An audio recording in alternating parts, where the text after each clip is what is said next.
YouTube channel confidence career institute chemistry by S Yadav, basic to NEET. ठीक है, आज हम लोग डिस्कस करेंगे organic chemistry some basic principles and technique chapter के कुछ इंपॉर्टेंट पॉइंट्स, और इसके बाद में उनकी बेसिस पे जो नीट में क्वेश्चंस पूछे गए हैं उनके बारे में भी हम लोग बात करेंगे। ठीक है, तो बहुत इंपॉर्टेंट वीडियो है जिससे आपको नीट में किस तरीके के क्वेश्चन पूछे जाते हैं वो भी साथ में करा देंगे आपको, और कुछ मेन पॉइंट्स भी आपसे डिस्कस करेंगे। ठीक है, तो पहला इसमें हम लोग स्टार्टिंग करते हुए बात करते हैं, बहुत इंपॉर्टेंट वीडियो होने वाला, ध्यान से पढ़िएगा, कुछ आपको सीखने को इसमें मिल सकता है। ठीक है, तो पहला इसमें दिया है कि एक प्रॉपर्टी होती है जैसे कैटिनेट, ठीक, कैटिनेशन। तो कैटिनेशन का मतलब ये होता है आपका सेल्फ लिंकिंग प्रॉपर्टी। कैटिनेशन मतलब होता है आपका सेल्फ लिंकिंग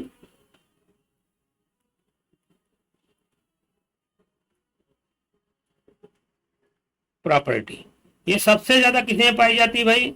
कार्बन के अंदर पाई जाती है। जानते हो कार्बन आपका इस तरीके से आपकी लंबी लंबी चेन आपका फॉर्म कर सकता है, बहुत सारे एटम्स जुड़ सकते हैं कार्बन के आपस में, इसी को क्या कहते हैं?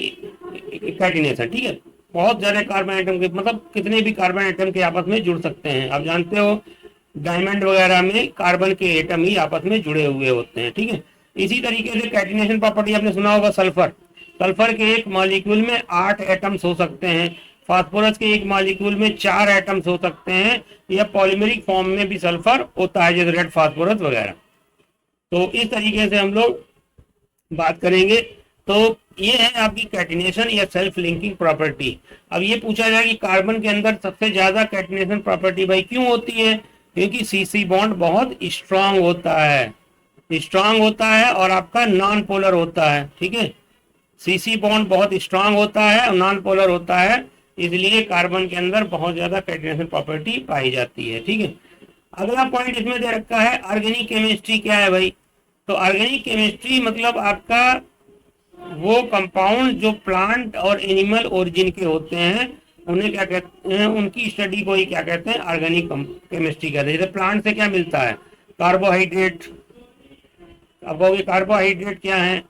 तो कार्बोहाइड्रेट्स में जैसे आपका सुक्रोज है, ग्लूकोज है, फ्रक्टोज है, ये सब, लैक्टोज, ये सब कार्बोहाइड्रेट्स होते हैं। एनिमल में जैसे और आपका प्रोटीन है, फैट है, और फैट है, ये सब हमारे प्लांट से ही हमको मिलते हैं आपके। ठीक है, और एनिमल में जैसे एनिमल भी किससे बना होता है? इन्हीं कंपाउंड से मिलके बना होता है कि प्रोटीन, फैट और कार्बोहाइड्रेट, ये अल्टीमेटली हमारे फूड भी, हमारे एनिमल के फूड भी प्लांट ही हैं। यानी हमारा प्लांट के बिना काम नहीं चलने वाला। प्लांट हमको ऑक्सीजन तो देते ही देते हैं, साथ में जो भी हम फूड खाते हैं वो भी हमारा ऑर्गेनिक कंपाउंड से ही मिलकर बना होता है। ठीक है, बाकी जो आपने पढ़ा हो जितने भी ऑयल्स होते हैं, आप जानते हैं जितने भी ऑयल्स हैं ये सारे भी ऑर्गेनिक कंपाउंड ही होते हैं, चाहे खाना बनाने वाले और चाहे फ्यूल जो बर्न कर, पेट्रोल, डीजल, केरोसिन ऑयल, ये सब भी हमारे ऑर्गेनिक कंपाउंड्स होते हैं। ठीक है, तो ऑर्गेनिक केमिस्ट्री एक वाइड है आपकी, और उसके बारे में मतलब आपका जितना भी आप खाते पीते हो, प्रोटीन, फैट, कार्बोहाइड्रेट, विटामिन, ये सारे क्या है? हमारे ऑर्गेनिक कंपाउंड्स ही होते हैं। एक और डिफिनीशन ऑर्गेनिक केमिस्ट्री की भाई साहब आती है, उसमें हिसाब से हम लोग कह सकते हैं organic chemistry is the study of hydrocarbon and their derivative. जैसे आप जानते हो मेथेन हमारा क्या है? एक हाइड्रोकार्बन है। हाइड्रोकार्बन उन कंपाउंड को कहते हैं जो कार्बन हाइड्रोजन से मिलके बने होते हैं। इनसे अगर हम एक हाइड्रोजन को हटा दें और एक आप OH कोई फंक्शनल ग्रुप ऐड कर दें तो आपका क्या बन जाता है? मेथाइल अल्कोहल बन जाता है। तो ये एक हाइड्रोकार्बन है और ये उनका हाइड्रोकार्बन का डेरिवेटिव है। इस तरीके से बहुत सारे हाइड्रोकार्बन के डेरिवेटिव हो सकते हैं। हम OHCl लगा दें तो मेथिल क्लोराइड बन जाएगा। तो ऑर्गेनिक केमिस्ट्री बेटा क्या है? Study of hydrocarbon and their derivative. तो ये भी पॉइंट आप याद रखिएगा। आशा करता हूं ये आपको समझ में आ गया होगा। अगर नहीं आया है तो आप कमेंट करके बताएं। चलिए आगे बढ़ते हैं। General introduction. अब जनरल इंट्रोडक्शन में हम लोग बात करेंगे किस बात का? देखो इसमें वही अब जो हमने पहले बता चुका वही सारी बातें लिखी हुई है। ठीक है, तो इसमें एक बात थी, एक साइंटिस्ट थे बर्जीलियस, बर्जीलियस भाई साहब थे, इन्होंने वाइटल फोर्स थ्योरी दी थी। वाइटल फोर्स थ्योरी जो थी इनके हिसाब से क्या था, वाइटल फोर्स थ्योरी VFT, इसके हिसाब से ये था कि ऑर्गेनिक कंपाउंड जो होते हैं, एक ओल्ड ऑर्गेनिक कंपाउंड से ही एक न्यू ऑर्गेनिक कंपाउंड हमारा बन सकता है। मतलब एक नया ऑर्गेनिक कंपाउंड एक पुराने एग्जिस्टिंग ऑर्गेनिक कंपाउंड से ही फॉर्म हो सकता है। और जो कहाँ बनेगा, प्लांट और एनिमल के अंदर ही बन सकता है, क्योंकि प्लांट और एनिमल के अंदर, सेल के अंदर ये ऑर्गेनिक कंपाउंड हमारे फॉर्म होंगे। ये बर्जीलियस ने कहा था और बहुत समय तक इस थ्योरी पे बिलीव भी किया गया। लेकिन फिर एक साइंटिस्ट थे F वोलर, इन्होंने क्या किया मेरे लाल, ये अमोनियम साइनेट एक कंपाउंड था, अमोनियम साइनेट को इन्होंने गर्म किया और हीट करके ये इसमें की चेंज हो गया, यूरिया में चेंज हो गया। यूरिया एक ऑर्गेनिक कंपाउंड है और यह आपका अमोनियम साइनेट जो आपका है ये एक आपका इनऑर्गेनिक कंपाउंड है, ये आपका एक इनऑर्गेनिक कंपाउंड है अमोनियम साइनेट। तो इसको हीट करने से यूरिया बन गया। तो इससे ये क्लियर हुआ कि इनऑर्गेनिक कंपाउंड से यूरिया बन सकता है। ये ऑर्गेनिक कंपाउंड कहाँ बना था, लैब के अंदर बना था। तो इस तरीके से वाइटल फोर्स थ्योरी को रिजेक्ट किसने किया, तो इसको वाइटल फोर्स थ्योरी दी किसने थी, बर्जीलियस ने थी। ठीक है, ऐसे याद रखिएगा, बर्जीलियस, बर्जीलियस ने गिवन, गिवन किसने दिया था, बर्जीलियस ने दिया था। ठीक है, और इसको रिजेक्ट किसने किया था, रिजेक्टेड बाय, तो इसे रिजेक्ट किसने किया था, रिजेक्टेड किया था इसने F वोलर ने, F वोलर ने इसको क्या किया था, रिजेक्ट कर दिया था। ठीक है, फिर इसके बाद ये तो ये कहानी हो गई। फिर तो सेकंड ऑर्गेनिक कंपाउंड जो बना था हमारा एसिटिक एसिड, एसिटिक एसिड, इसको किसने फॉर्म किया था भाई, कोलबे ने लैब में बना दिया। और फिर आपका CH4, इसको मीथेन कहते हैं, ये किसने बना दिया भाई, बर्थेलॉट, बर्थेलॉट, ये मैं अंडरलाइन कर दे रहा हूं, इसको आप देखिएगा, ये मीथेन को बर्थेलॉट बनाया। तो इस तरीके से ऑर्गेनिक कंपाउंड हमारे लैब में बनने लगे। यानी पहले ये माना जाता था ऑर्गेनिक कंपाउंड को लैब में नहीं बन सकते हैं, लेकिन बाद में क्या हुआ, ये फ्रेडरिक वोलर ने स्टार्टिंग की, उसके बाद झड़ी लग गई। ठीक है, तो आगे कभी आपसे क्वेश्चन पूछ दे कि फर्स्ट ऑर्गेनिक कंपाउंड लैब में कौन सा बना, तो आप क्या बताओगे भाई साहब, यूरिया बना। क्या बना भाई, यूरिया बना। ठीक है, इस बात को आप याद करिएगा। ठीक है, चलिए हम लोग नेक्स्ट टॉपिक पे करते हैं हम लोग। अब इसमें tetra valency of carbon and shapes of organic compound. तो टेट्रा वैलेंसी ऑफ कार्बन और शेप्स ऑफ ऑर्गेनिक कंपाउंड की जब हम लोग बात करेंगे तो इसके बारे में हम लोग किस तरीके से बात कर सकते हैं। देखिए, अगर हम टेट्रा वैलेंसी ऑफ कार्बन की बात करें और शेप्स ऑफ ऑर्गेनिक कंपाउंड की बात करें तो इसके हिसाब से हमको क्या पता होना चाहिए, कैसे आप ऑर्गेनिक कंपाउंड की आप शेप बता सकते हो, कैसे आप उसकी ज्योमेट्री बता सकते हो।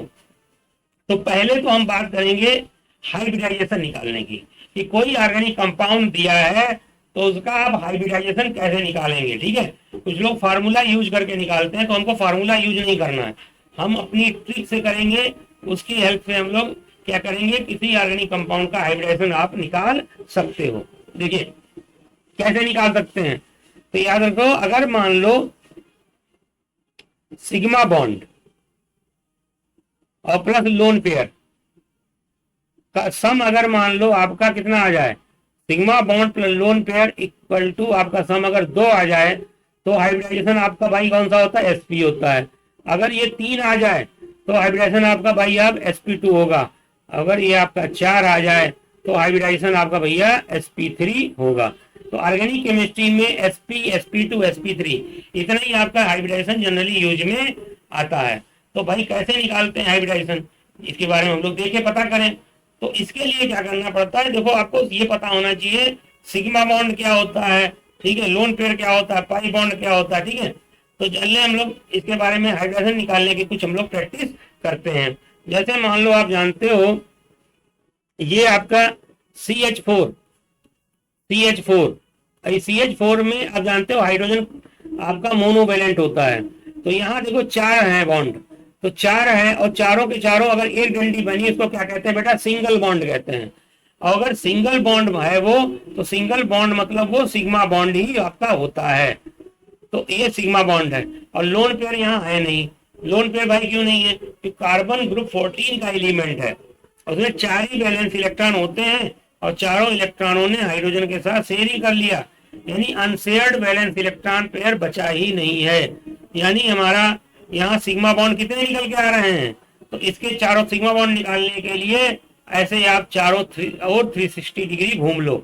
जब 360 डिग्री घूमोगे तो काउंट कर लो, 1 2 3 4, तो 4 सिग्मा बॉन्ड निकल के आ रहे हैं यहाँ पे।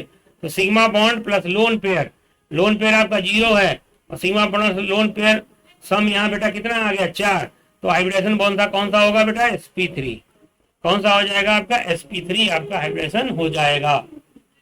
चलिए और देखो थोड़ा प्रैक्टिस करते हैं। जैसे मान लो अगर मान लो इस तरीके से दिया हुआ है CH3 CH2 CH2 CH3 और यहाँ पे अगर हाइब्रिडेशन पूछे तो हाइब्रिडेशन निकालने क्या करिए, देखो अगर मान लो कार्बन कितने बॉन्ड बनाता है बेटा 4 बनाता है, तो यहाँ भी अगर इसको स्ट्रक्चर को ओपन करोगे तो कैसे आपको ओपन कर सकते हो भाई, तो इसको जब ओपन करोगे तो C इधर H इधर H इधर H, ये हो गया CH3 और ये C इधर H इधर H, ऐसे C इधर H इधर H और ऐसे C इधर H इधर H इधर H, इस तरीके से। तो यहाँ देखो चारों तरफ आप घूमो ऐसे, जब चारों तरफ घूमोगे कितने सिग्मा बॉन्ड है 1 2 3 4, तो 4 सिग्मा बॉन्ड है ना, तो हाइब्रिडेशन कौन सा हो जाएगा भाई sp3। ऐसे देखो 1 2 3 4, 4 है तो यहाँ क्या हो जाएगा आपका sp3। ऐसे ही आप इधर जाओ 1 2 3 4, 4 है तो कौन सा हो गया आपका sp3 हो गया। ऐसे ही आप इधर जाओ तो यहाँ भी आपका 4 है तो आपका sp3 आपका हाइब्रिडेशन हो जाएगा। तो इस तरीके से अगर सिग्मा बॉन्ड निकाल लोगे तो आपका हाइब्रिडेशन निकल आएगा। लोन पेयर यहाँ होंगे नहीं कि कार्बन में 4 वैलेंस इलेक्ट्रॉन होते हैं। तो यहाँ तक आपको बातें समझ में आ गई होंगी। चलिए अब हम लोग नेक्स्ट कंपाउंड कोई लेते हैं। जैसे मान लो हम एक इसमें दिया हुआ है एथाइलिन, जैसे CH2 डबल बॉन्ड CH2 हम लोग ले लेते हैं। तो यहाँ से अगर हम इसको ओपन करेंगे तो कार्बन बेटा 4 बॉन्ड बनाएगा हमेशा, ये डबल बॉन्ड हो गया और ये हमारा क्या हो गया 2 हाइड्रोजन हमेशा सिंगल बॉन्ड बनाता है। अब इसके देखो अगर डबल बॉन्ड है बेटा तो उसमें ये सिग्मा, अगर डबल बॉन्ड है तो उसमें भी एक सिग्मा होता है, एक हमारा पाई होता है, ठीक है। ऐसे ही यहाँ भी एक सिग्मा ये सिग्मा। तो इस तरीके से जब अब भी हाइब्रिडेशन निकालना होता है तो हम 360 डिग्री ऐसे घूम लेंगे। तो यहाँ देखो कितने सिग्मा निकल के आ रहे हैं 1 2 और यहाँ डबल बॉन्ड में भी एक सिग्मा है 3, तो हाइब्रिडेशन आपका sp2 निकल के आ रहा है sp2। ऐसे ही यहाँ देखो यहाँ पे ऐसे घूमोगे चारों तरफ तो 1 2 3 निकल के आ रहा है, तो यहाँ भी हाइब्रिडेशन बेटा कौन सा होगा sp2 होगा। तो इस तरीके से आप हाइब्रिडेशन निकाल लेंगे। ऐसे ही अगर मान लो और हम बात करें, जैसे इथाइन की बात करें तो HC ट्रिपल बॉन्ड C इधर H। अब देखो सिंगल बॉन्ड है तो बेटा सिग्मा ही होगा, ये ट्रिपल बॉन्ड है इसमें भी बेटा एक सिग्मा होगा, तो यहाँ भी एक सिग्मा होगा। तो आप इधर ऐसे 360 डिग्री घूमोगे ऐसे तो कितने सिग्मा निकल के आ रहे हैं 1, और ट्रिपल बॉन्ड में भी एक सिग्मा होगा तो 2 सिग्मा निकल के आ रहे हैं। तो यहाँ हाइब्रिडेशन कौन सा हो जाएगा sp। ऐसे यहाँ भी एक ऐसे घूमोगे तो 1 और 1 इधर सिग्मा, तो यहाँ भी क्या आ रहा है sp आ रहा है। तो इस तरीके से आपका अगर 2 सिग्मा बॉन्ड होंगे तो आपका sp हाइब्रिडेशन हो जाएगा। तो इस तरीके से इतनी बातें आपको समझ में आ गई होंगी, इसको नोट कर लीजिए। तो इस तरीके से आपको हाइब्रिडेशन निकालना आपको आ गया होगा। तो याद रखिए sigma bond plus lone pair का सम अगर 2 आ जाए तो sp, ठीक है, 3 आ जाए तो sp2 और 4 आ जाए तो बेटा कौन सा होगा हाइब्रिडेशन sp3। ठीक है, हमारे साथ दोहराते रहिए तो इससे आपको याद हो जाएगा। अगर sigma bond plus lone pair का सम 2 आ जाए तो sp, 3 आ जाए तो sp2 और 4 आ जाए तो आपका sp3 हाइब्रिडेशन आपका होगा। तो आपका इस तरीके से आपने देख लिया होगा, हाइब्रिडेशन निकालना आपको सीख गए होंगे। ठीक है, अब हम लोग बात करते हैं थोड़ा और आगे, इसकी प्रैक्टिस हम लोग कुछ क्वेश्चन की करेंगे। चलिए तो देखते हैं, जैसे मान लो अब जैसे कोई और कंपाउंड हम ले लेते हैं। जैसे मान लो हम ऐसे ले लें, जैसे CH3 CH2 C double bond, ऐसे हम लोग ले लेते हैं CH2 C ट्रिपल बॉन्ड और ये CH2, ठीक है। और यहाँ पे आपका मान लो OH ऐसे लगा दिया। अब आपसे हाइब्रिडाइजेशन निकालना है हर एटम पे। देखो यहाँ पे देखो, ये जो बॉन्ड बना हुआ है, ये जो बॉन्ड है, ये आपका जो सिंगल बॉन्ड है आपका, ये आपका कार्बन के साथ होगा। तो इस हिसाब से यहाँ पे अगर आप घूमोगे 3 हाइड्रोजन, ये आपके इसी कार्बन से, आपके तीनों हाइड्रोजन जो होंगे आपके, ये आपके इसी कार्बन से आपके जो होंगे ये जुड़े हुए होंगे। ये ऐसे मान लो, इसको मैं ऐसे बना सकता हूँ, ऐसे। तो अगर इस पे आपके कितने सिग्मा बॉन्ड है, तो आप काउंट करोगे तो यहाँ पे कितना लिखा, 4 आ जाएगा सिग्मा बॉन्ड। तो हाइब्रिडेशन कौन सा हो जाएगा, sp3, ठीक है। ऐसे ही यहाँ भी देखो 2 हाइड्रोजन जुड़े हुए हैं इस कार्बन से, और ऐसे देखो 2 ये 2 सिग्मा बॉन्ड, ये तो MP क्या हो जाएगा, sp3। यहाँ जरा देखो, एक ये सिग्मा, एक ये सिग्मा, और डबल है उसमें भी एक सिग्मा होगा, तो 3 सिग्मा बॉन्ड हो गए। तो हाइब्रिडेशन कौन सा हो जाएगा भाई, sp2। ऐसे यहाँ भी क्या होगा, sp3। यहाँ भी अगर काउंट करोगे, एक सिग्मा ये, एक सिग्मा ये, तो यहाँ पे कौन सा हाइब्रिडेशन हो जाएगा, sp। क्या हो जाएगा आपका, sp हो जाएगा। ऐसे यहाँ भी बेटा sp हो जाएगा। ऐसे यहाँ भी आपका sp3 हो जाएगा। और यहाँ पे ऑक्सीजन की बात करें, इस ऑक्सीजन पे, ऑक्सीजन के ग्रुप 16 का एलिमेंट है, उसमें 6 वैलेंस इलेक्ट्रॉन होते हैं। तो एक इलेक्ट्रॉन इधर शेयर कर लिया, एक इलेक्ट्रॉन इधर शेयर कर लिया, बचे कितने, 4। तो 4 ये आपके इलेक्ट्रॉन हो जाए, इनको क्या कहते हैं हम लोग, लोन पेयर। तो यहाँ पे टोटल सिग्मा बॉन्ड और प्लस लोन पेयर का सम, तो total sigma bond plus lone pair का सम कितना, 4 निकल के आ रहा है। तो इसमें हाइब्रिडेशन कौन सा होगा आपका, sp3 निकल के आया होगा। तो यहाँ पे आपका ये क्वेश्चन आपको क्लियर हो गया होगा। तो अब होता है पाई बॉन्ड, क्या होता है भाई, देखो यहाँ पे ट्रिपल बॉन्ड है, तो ट्रिपल बॉन्ड में भी एक सिग्मा होगा, और बाकी जो पाई बॉन्ड बनते हैं उनको हम लोग क्या कहते हैं, पाई बॉन्ड हम लोग कहते हैं।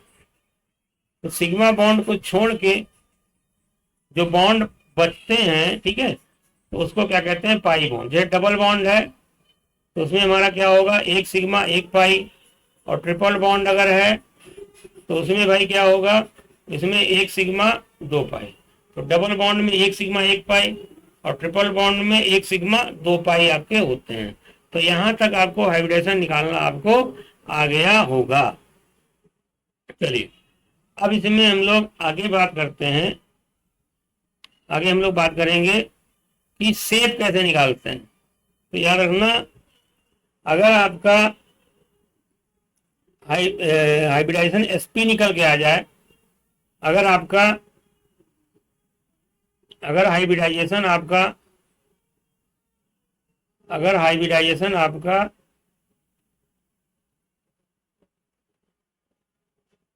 ठीक है, और यहाँ पे शेप की बात करें, अगर हाइब्रिडाइजेशन आपका,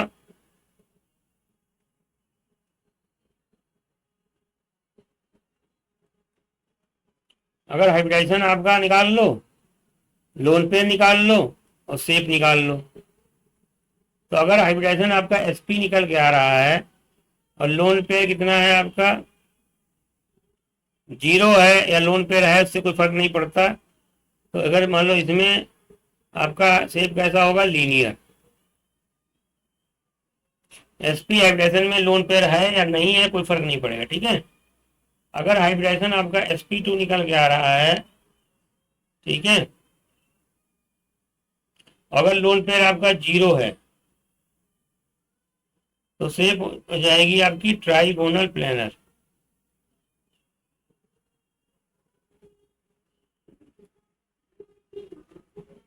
अगर आपका हाइब्रिडेशन sp2 है और लोन पेयर 1 निकल के आ रहा है तो शेप आपकी बेंट हो जाएगी, बेंट कहो या बी शेप, ठीक है। अगर मान लो हाइब्रिडेशन आपका sp3 है और लोन पेयर आपका 0 है,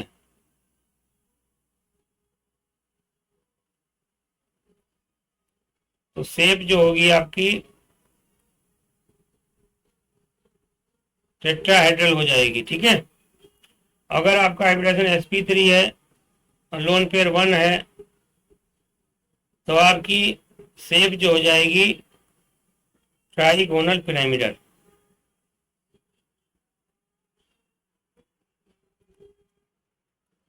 अगर मान लो आपका हाइब्रिडाइजेशन sp3 है और 2 लोन पेयर हैं तो शेप हो जाएगी आपकी बेंट या वी शेप। तो इतनी ही बातों की आपको ऑर्गेनिक केमिस्ट्री में आपको जरूरत पड़ेगी, ठीक है। तो यहां तक आपको समझ में आ गया होगा, ठीक है। तो इतनी बातों को आप नोट कर लीजिए, ठीक है। फिर हम लोग आगे बढ़ते हैं।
तो इतना नोट कर लिया होगा। अब थोड़ा हम लोग और बात, तो आपको इतनी चीजें आपको पता चल गई होंगी कि हाइब्रिडाइजेशन शेप कैसे निकालेंगे और आपका हाइब्रिडाइजेशन कैसे निकालेंगे। तो इतनी चीजें आपको पता चल गई होंगी, ठीक है। तो हाइब्रिडाइजेशन पे बहुत सारे क्वेश्चन पूछे जाते हैं।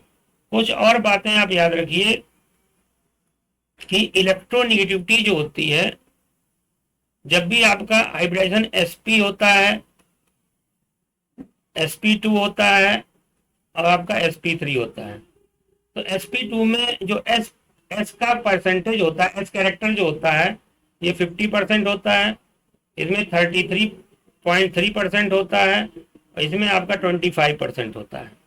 तो जैसे जैसे sp कैरेक्टर, जितना ज्यादा sp कैरेक्टर होता है, आप जानते हो जैसे जैसे s ऑर्बिटल का परसेंटेज बढ़ेगा, अब जानते हो s ऑर्बिटल न्यूक्लियस के ज्यादा पास में रहते हैं, ठीक है। तो उसमें तो जिस एटम पे sp हाइब्रिडेशन होता है और s ऑर्बिटल न्यूक्लियस के ज्यादा पास में रहता है, s का परसेंटेज ज्यादा है, तो उस एटम की इलेक्ट्रोनिगेटिविटी ज्यादा होती है। तो इसीलिए जानते हो जो इलेक्ट्रोनिगेटिविटी होती है आपकी, तो इलेक्ट्रोनिगेटिविटी sp हाइब्रिडाइज कार्बन जो होता है आपका, उसकी ज्यादा होती है देन आपका sp2 हाइब्रिडाइज कार्बन, और उससे कम होगी आपकी sp3 हाइब्रिडाइज कार्बन की। यानी sp हाइब्रिडाइज कार्बन की इलेक्ट्रोनिगेटिविटी ज्यादा होगी देन sp2 और sp2 ज्यादा होगी sp3 से, ठीक है। तो ये बात आपको याद रखनी पड़ेगी, ठीक है। क्यों ज्यादा होती है? क्योंकि इलेक्ट्रोनिगेटिविटी जो होती है ये प्रोपोर्शनल टू होती है आपकी s कैरेक्टर। जितना ज्यादा s कैरेक्टर बढ़ेगा यानी sp हाइब्रिडाइजेशन में s कैरेक्टर ज्यादा होता है, इलेक्ट्रोनिगेटिविटी ज्यादा होती है। एक बात और याद रखना, अगर ये cc बॉन्ड है और ये अगर सिग्मा बॉन्ड ये बन रहा है आपका और sp हाइब्रिडाइज है, sp हाइब्रिडाइज अगर आपके हैं तो ये स्ट्रांग होगा, ठीक है। देन अगर मान लो sp2 हाइब्रिडाइज कार्बन अगर सिग्मा बॉन्ड बना रहे हैं उससे, उस ऐसे sp3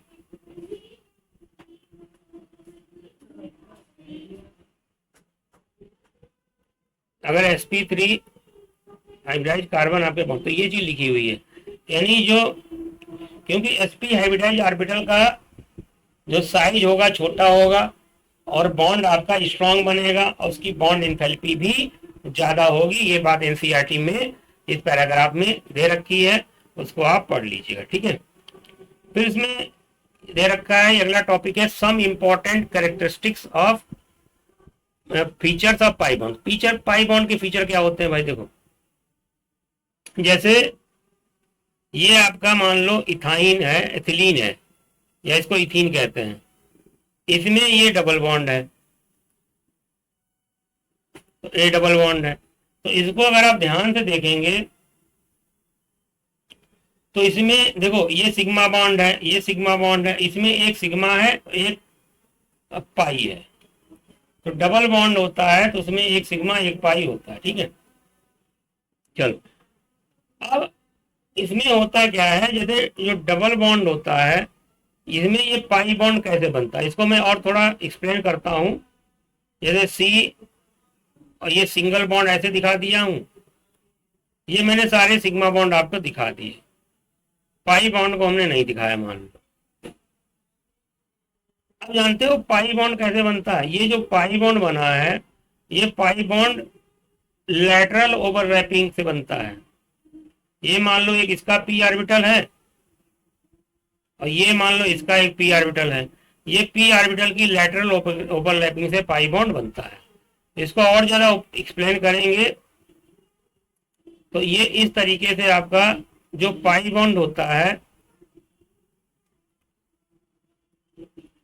इसमें जो ये ऊपर वाले जो मतलब मान लो ये अगर पी वाई है तो ये भी आपका पी वाई है, तो पी वाई वाई ऐसे ऊपर नीचे जैसे नहीं, जैसे आप लोग दोनों लोग गले मिल रहे हो तो गले मिल रहे हैं, ठीक है, तो गले मिल रहे हैं तो दोनों एक ही एक्सिस पे होंगे तभी तो गले मिल पाएंगे। तो पी वाई आपका क्या बनाएगा, पाई बॉन्ड बनाएगा। और पाई बॉन्ड में दो लोब होते हैं, ठीक है, तो ये पाई बॉन्ड होता है, पाई बॉन्ड के अंदर एक लोब ऊपर होता है और एक लोब नीचे होता है। ऐसे ऐसे पाई बॉन्ड को हम लोग इसको ऐसे दिखाते हैं, ठीक है। जैसे मान लो आप बर्गर खाते हो तो बर्गर के अंदर जो टिक्की है वो मान लो सिग्मा बॉन्ड का रोल प्ले कर रही है, ऊपर जो ब्रेड लगी होती है वो पाई बॉन्ड कर रही है, पाई बॉन्ड का रोल प्ले कर रही है। और याद रखना हमारा जो पाई बॉन्ड होता है, हमारा पाई बॉन्ड, जो पाई बॉन्ड हमारा होता है ये हमारा, चलो इसको मैं थोड़ा इसको नोट कर लीजिए इतना सा, तो मैं थोड़ा इसको मिटा देता हूं। तो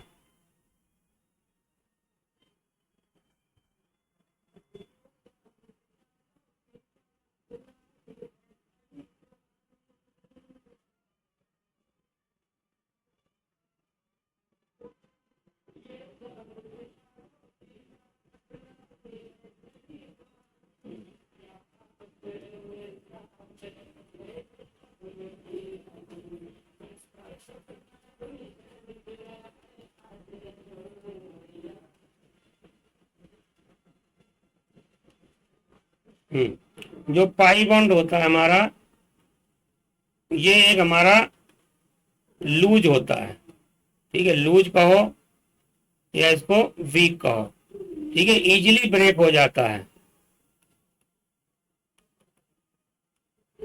इजीली ब्रेक हो जाता है, ठीक है, इजीली ब्रेक हो जाता है। और यहां भी पाई बॉन्ड होता है, ये एक रिएक्टिव सेंटर का काम करेगा, मतलब यहाँ पे जनरली रिएक्शन बड़ी फास्ट होती है, बात याद रखिएगा। आगे की ऑर्गेनिक केमिस्ट्री जो हम लोग पढ़ेंगे तो इसको आप याद रखिएगा।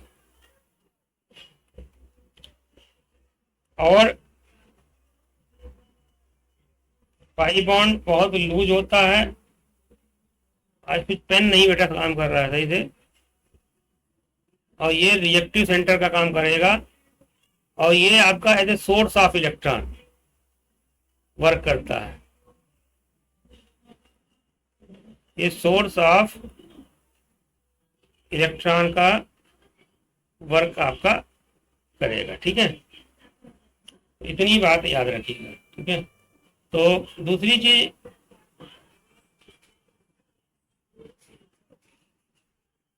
अब जैसे जो भी हमारा सिग्मा बॉन्ड होता है आपका और पाई बॉन्ड होता है, तो पाई बॉन्ड में ऐसे आपका समझ लो ये आपका कार्बन है, यहाँ आपका कार्बन है, यहाँ हाइड्रोजन है, यहाँ हाइड्रोजन है।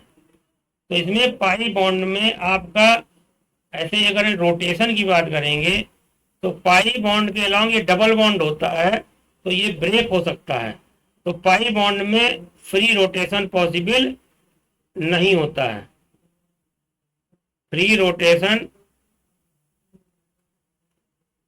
पॉसिबल नहीं है। तो ये बात याद रखना, पाई बॉन्ड के अलावा फ्री रोटेशन नहीं हो सकता है।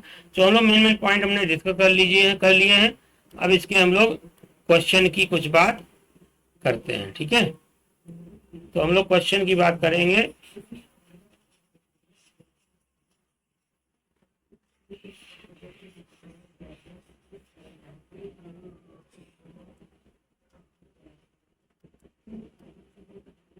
देखो कुछ एनसीईआरटी में आपके एग्जाम्पल दिए हैं। कह रखा how many sigma and pi bonds are present in each of the following compound. तो ये मैं इस तरीके क्वेश्चन करा चुका हूँ, आप इसको कमेंट करिएगा करके, क्योंकि ये दे रखा है। सीसी ऐसे ओपन कर लीजिएगा और सिग्मा बॉन्ड पाई बॉन्ड बताइएगा कितने होते हैं, ठीक है। इसमें ये पाई मतलब डबल बॉन्ड में पाई बॉन्ड कितना होता है, एक, ये मेंशन किया है। और ट्रिपल बॉन्ड में पाई बॉन्ड कितने होते हैं, दो, एक सिग्मा दो पाई। डबल में एक सिग्मा एक पाई और ट्रिपल में एक सिग्मा पाई कितने होते, दो, उसी को लिखा है। तो इसका क्वेश्चन करके कमेंट करिएगा। व्हाट टाइप ऑफ हाइब्रिडाइजेशन आपका पाया जाएगा इसमें, तो ये भी आप क्वेश्चन करके आप कमेंट करिएगा, ठीक है। तो चलो हम लोग इतने टॉपिक पे, और ये भी क्वेश्चन आप करके हमको कमेंट करिएगा। अब हम लोग क्या करते हैं, इस पे बेस्ड हम लोग एनसीईआरटी में यहाँ जो नीट में क्वेश्चन पूछे गए हैं उनके बारे में हम लोग थोड़ा डिस्कस आपसे कर लेते हैं।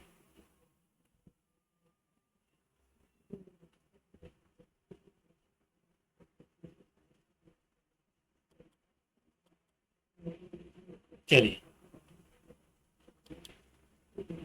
देखो भाई, अब ये देखो पूछा गया है the number of sigma and pi bonds in pent 2 en 4 yne. तो इन मतलब डबल बॉन्ड, आइन मतलब ट्रिपल बॉन्ड। तो इसकी स्ट्रक्चर बना लो पहले। तो पेंट मतलब 5 कार्बन होंगे, तो 5 कार्बन की अगर स्ट्रक्चर बनाओगे तो 1 2 3 4 5 ऐसे बना दिया। अब कह रहा पेंट 2 इन, यानी ऐसे 1 2 3 4 5 किसी भी साइड से नंबरिंग कर लो। अब इन्हें कह रहा पेंट 2 इन, यानी 2 पे डबल बॉन्ड, 2 इन कह रखा है। और पेंट 1 2 2 पे इन और 4 आइन, 4 पे आइन यानी यहाँ पे आपका हो जाएगा ट्रिपल बॉन्ड, ठीक है। तो इस तरीके से बना लो। बाकी वैलेंसी हाइड्रोजन से कंप्लीट कर दी जाती हैं। तो यहाँ कार्बन कितने बॉन्ड बना रहा है, 3 बना रहा है, तो चौथा आपका हाइड्रोजन अटैच कर दो। यहाँ ये कार्बन देखो चारों बॉन्ड पूरे हो गए। यहाँ ये कार्बन 3 बॉन्ड बना रहा है, तो ये 2 इधर एक इधर, तो इसमें एक हाइड्रोजन लगा दो। ऐसे ही यहाँ पे देखो 1 2 3 बॉन्ड बन रहा है, एक हाइड्रोजन आप यहाँ लगा दो। ऐसे ही यहाँ देखो एको नहीं तो 3 हाइड्रोजन लगा दो। तो अब देखो इसमें हमने बताया था, इसमें आसान निकालना क्या होता है। देखो पाई बॉन्ड कम नंबर में होते हैं तो पाई बॉन्ड को निकालना आसान रहता है। तो इस तरीके क्वेश्चन जब भी पूछा जाए तो पहले पाई बॉन्ड से आंसर ढूंढने की कोशिश करो। अगर पाई बॉन्ड से नहीं आंसर मिले तब सिग्मा बॉन्ड निकालो। तो इसमें कह रखा है, देखो पहले में कह रखा है नो पाई बॉन्ड, ये तो गलत है, क्योंकि ट्रिपल बॉन्ड है उसमें 2 पाई बॉन्ड होते हैं, डबल बॉन्ड में 1 पाई बॉन्ड होता है। ट्रिपल बॉन्ड में 1 सिग्मा 2 पाई और डबल बॉन्ड में 1 सिग्मा 1 पाई। तो यहाँ देखो टोटल पाई कितने हो जाएंगे, 2 पाई यहाँ हो जाएंगे और 1 पाई यहाँ हो जाएगा। तो टोटल पाई कितने होंगे, 3। तो देखो भैया एक ही ऑप्शन में 3 पाई बॉन्ड दिया है, बाकी यहाँ 5 पाई बॉन्ड, यहाँ 2 पाई बॉन्ड, यहाँ 0 पाई बॉन्ड। तो इस तरीके से ऑप्शन बी सही हो जाएगा। और जिन्होंने पहले सिग्मा बॉन्ड निकाले होंगे, ठीक है, उनका थोड़ा टाइम इसमें कंज्यूम हो गया होगा, जबकि बिना टाइम कंज्यूम के निकाल सकते थे। बाकी आप लोग सिग्मा बॉन्ड अब काउंट कर ही सकते हो। देखो एक सिग्मा ये है, यहाँ एक, एक यहाँ होगा 2, एक यहाँ 3, एक यहाँ 4, एक यहाँ 5, एक यहाँ 6, एक यहाँ 7, एक यहाँ 8, एक यहाँ 9, एक यहाँ 10। तो टोटल सिग्मा बॉन्ड कितने हो जाएंगे, 10 सिग्मा बॉन्ड यहाँ से निकल के आ गए। चलिए आगे, यानी अगर मान लो जितने भी बॉन्ड होंगे सिग्मा बॉन्ड आप आराम से निकाल सकते हो, ठीक है। अगला क्वेश्चन है विच, देखो ये क्वेश्चन उसी पे बेस्ड पूछेगा, which of the following molecules represent order of hybridization of sp2 sp2 sp sp from left to right. तो भैया हाइब्रिडाइजेशन पूछा है तो लेफ्ट टू राइट यानी इस तरफ से इस तरफ बढ़ना है। देखो अगर आपको एक पाई बॉन्ड दिख जाए, ठीक है, देखो नंबर ऑफ सिग्मा बॉन्ड निकाल लो या पाई बॉन्ड निकाल लो। अगर किसी एटम पे 4 सिग्मा बॉन्ड है तो sp3, ठीक है, 3 सिग्मा बॉन्ड है तो sp2, 2 सिग्मा बॉन्ड है sp। तो यहाँ देखो यहाँ क्या है, तो डबल बॉन्ड दिख रहा है इस पे, तो एक सिग्मा इधर होगा और 2 सिग्मा हाइड्रोजन वाले तो sp2, यहाँ भी sp2, यहाँ हो जाएगा sp sp। तो इस तरीके से आंसर आपका बी वाला इसमें करेक्ट हो जाएगा। यहाँ क्या निकल के आएगा, एक सिग्मा इधर हाइड्रोजन का, एक इधर सिग्मा, तो यहाँ sp हो गया, यहाँ sp, और क्या रखा है sp2 का रखा है, तो ये गलत हो गया। यहाँ देखो यहाँ पे sp2 होगा, यहाँ पे sp2 होगा, और यहाँ भी sp2 होगा, यहाँ भी sp2 होगा, तो ये भी गलत हो गया। यहाँ sp3 हो जाएगा तो ये भी गलत हो गया। ठीक है, चलो अगला question, total number of pi bond electron. ये क्वेश्चन देखो, अब आपको पता है, देखो ये जो बॉन्ड होता है कहीं भी, जैसे ए और बी के बीच ये बॉन्ड है, इस एक डंडी में ये बॉन्ड है, इसमें 2 इलेक्ट्रॉन आपके होते हैं। कितने इलेक्ट्रॉन होते हैं, 2 इलेक्ट्रॉन होते हैं। तो उसमें पाई बॉन्ड नहीं पूछा गया, पाई बॉन्ड इलेक्ट्रॉन पूछा गया है भाई साहब। तो कैसे करेंगे, तो पहले पाई बॉन्ड निकालो कितने। देखो डबल बॉन्ड है तो उसमें 1 सिग्मा 1 पाई, यहाँ डबल बॉन्ड है 1 सिग्मा 1 पाई, ठीक है, 1 पाई यहाँ हो जाएगा, और यहाँ भी एक पाई हो जाएगा, और यहाँ भी 1 पाई हो जाएगा। तो टोटल पाई बॉन्ड कितने हैं, 1 2 3 4 पाई बॉन्ड। तो पाई बॉन्ड अगर पूछे 4 ऑप्शन हो जाएगा, लेकिन ये पूछा है पाई बॉन्ड इलेक्ट्रॉन, तो एक बॉन्ड में 2 इलेक्ट्रॉन होते हैं, तो टोटल इलेक्ट्रॉन कितने हो जाएंगे, 8। तो इस तरीके से आंसर डी आपका सही हो जाएगा। अगला question, state of hybridization of C2 C3 C5 C6। देखो सारा क्वेश्चन उसी के पूछे गए हैं। तो इसमें आपका C2 पे हाइब्रिडाइजेशन पूछा गया है, ठीक है, और इस पे C3 पे पूछा गया है, C5 पे पूछा गया है, और C6 पे पूछा गया है। तो आप इसी क्रम में चलिएगा। तो C1 पे कौन सा होगा भाई, C2 पे पूछा गया है। तो C2 पे देखो ऐसे घूमोगे तो 2 बॉन्ड है इसमें, एक ट्रिपल एक सिंगल। तो ट्रिपल बॉन्ड में 1 सिग्मा होता है, यहाँ पे 1 सिग्मा यहाँ 1 सिग्मा यहाँ, तो 2 सिग्मा हो गए, तो यहाँ पे हो जाएगा sp। ठीक है, ऐसे ही C3 पे यहाँ देखो चारों कोई पाई बॉन्ड है ही नहीं, यानी कार्बन चारों सिंगल बॉन्ड बना रहा होगा, तो यहाँ आपका sp3 निकल के आ जाएगा। तो sp के बाद sp3, तो sp के बाद sp3, ये आपका डी ऑप्शन ही आपका होगा। चलिए अगला क्वेश्चन देखो, उसी पे बेस्ड कितने क्वेश्चन पूछेंगे। In the hydrocarbon state the hybridization of 135। तो ये तरीके का क्वेश्चन पूछा गया, इसको करके हमको कमेंट करिएगा, ठीक है। अब इसमें कह रखा है स्ट्रेट चेन हाइड्रोकार्बन है द मॉलिक्यूलर फॉर्मूला, ये है हाइब्रिडेशन ऑफ द। देखो इनमें अब ये इसमें मॉलिक्यूलर फॉर्मूला कंफ्यूज करने के लिए दिया हुआ है, आपसे पूछा है the hybridization of the carbon atom from one end of the chain to other end, ये रिस्पेक्टिवली हाइब्रिडेशन दिया गया है। तो the structure formula of the hydrocarbon would be, तो हाइब्रिडाइजेशन जब sp3 होता है तो कार्बन आपका सिंगल बॉन्ड ही बनाएगा चारों। तो इसमें देखो यहाँ पे ये हो सकता है, ये भी हो सकता है, ये भी हो सकता है, ये भी हो सकता है, यहाँ भी sp3 है, यहाँ भी sp3 है, यहाँ भी sp3, यहाँ भी। इस CH3 में कार्बन चारों सिंगल बॉन्ड ही होते हैं। अब उसके बाद देखो यहाँ पे sp होगा, तो ये तो ऑप्शन गया, ये नहीं हो सकता। इस पे यहाँ पे इस पे sp3, तो इस पे भी sp3 होगा, ये भी ऑप्शन गया, ठीक है। तो बी ऑप्शन देखो सी वाला, यहाँ sp3 यहाँ sp2, ये सही है। फिर यहाँ भी sp2, ये भी सही है। फिर उसके बाद sp3, ठीक है, फिर आपका sp, फिर आपका sp, ठीक है। तो इस तरीके से ये आपका कौन सा सी वाला ऑप्शन हो सकता है। देखो sp3 sp2 फिर sp2 फिर sp3 फिर sp नहीं, ये भी है, तो आपका डी आपका सही होगा बेटा। तो ये भी आपका कैंसिल हो गया, ठीक है। तो इसमें आपको समझ में आ गया होगा, तो इसको आप क्लिक करिएगा, ठीक है। अब देखो विच of the following present sp carbon in its structure. sp carbon मतलब जिसपे sp हाइब्रिडेशन हो। तो sp हाइब्रिडेशन मतलब आपके 2 सिग्मा बॉन्ड होने चाहिए। तो देखो यहाँ पे साफ साफ इसमें दिख रहा है, डबल बॉन्ड है तो इसमें 1 सिग्मा, इसमें भी 1 सिग्मा, 2 सिग्मा होगा तो यहाँ पे sp आपका है, और किसी में ये चीज़ नहीं पाई, तो आंसर आपका सी सही हो जाएगा। इसे क्या CCl angle in 1122 tetrachloroethene and tetrachloromethane respectively will be. तो भैया इसे कह रहे 1122 टेट्राक्लोरोइथीन, तो 1122 टेट्राक्लोरोइथीन कहा है, तो ऐसे टेट्राक्लोरोइथीन बनेगी। तो यहाँ Cl लगा दो, यहाँ Cl लगा दो, यहाँ Cl, यहाँ Cl लगा दो। तो इसमें देखो अगर एंगल पूछा गया तो यहाँ कितना हो जाएगा भाई, देखो अगर ये आपका sp2 वाइब्रेशन निकल के आ रहा है तो एंगल कितना हो जाएगा 120 डिग्री, ठीक है। तो वुड बी रिस्पेक्टिवली टेट्राक्लोरो इथीन में आपका 120 डिग्री हो जाएगा, और टेट्राक्लोरोमीथेन की बात करें CCl4 में, तो CCl4 में आपका sp3 निकल के आएगा। और जब भी sp3 होता है तो sp3 केस में जो बॉन्ड एंगल बनता है जाके,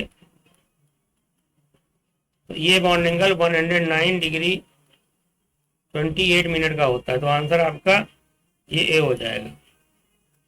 तो इस तरीके से क्वेश्चन आपका हो गया। अब देखो ये क्वेश्चन ये पूछा गया है, classification of organic compound, the number of sigma and pi bond and lone pair of electron in pyridine respectively. भैया पिरिडीन आपका इस तरीके का होता है,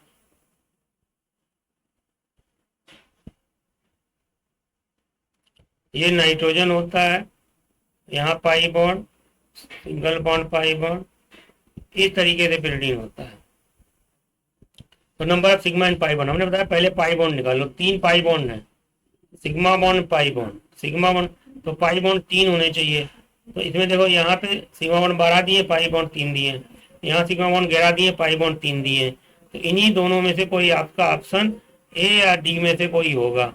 तो इसमें देखो यहाँ पे कार्बन होगा, ये बॉन्ड लाइन होती है, यहाँ कार्बन, यहाँ हाइड्रोजन, यहाँ हाइड्रोजन, और लोन पेयर कितना होगा इसमें, पिरिडीन के ऊपर एक लोन पेयर यहाँ पे रखा होता है।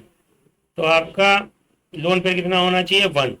इस तरीके से आपका इसमें लोन पेयर 0 दिया है, ठीक है, तो इस हिसाब से आपका ए ऑप्शन आपका करेक्ट हो जाएगा। Compound X 6 carbon atom ring, 2 double bond and 1 nitro group as a substituent. तो इसमें क्या हो जाएगा भाई, तो organic compound X molecular formula ये दे रखा है 6 carbon atoms in a ring, ring में 6 कार्बन एटम्स हैं, 2 डबल बॉन्ड्स और 1 नाइट्रो ग्रुप। अब नाइट्रो ग्रुप है तो बाहर ही होगा, तो ये कंपाउंड एक होमोसाइक्लिक हो जाएगा। होमोसाइक्लिक होगा, कैसा होगा, एरोमेटिक होगा। क्यों एरोमेटिक होगा भाई, 6 कार्बन है और हाइड्रोजन का नंबर बहुत कम है। होना कितना चाहिए, अगर सैचुरेटेड कंपाउंड होता तो इसमें आपका C6H14 होना चाहिए, और हाइड्रोजन क्या है 14 होना है, 14 से कम, यानी कितने हैं हमारे 7 हैं। तो हिसाब से आपका होमोसाइक्लिक और आपका एरोमेटिक कंपाउंड ये आपका हो जाएगा, ठीक है। इस तरीके से मैंने सारे क्वेश्चन भी डिस्कस कर लिए। तब भी अगर कोई बात ना आपको समझ में आ रही हो तो हम पे कमेंट करिएगा, ठीक है, और पढ़ते रहिए, मेहनत करते रहिए और हमसे जुड़िए, ठीक है। अगर आपको वीडियो अच्छा लगा हो तो मेरे चैनल को सब्सक्राइब करें, ठीक है। Thanks for watching.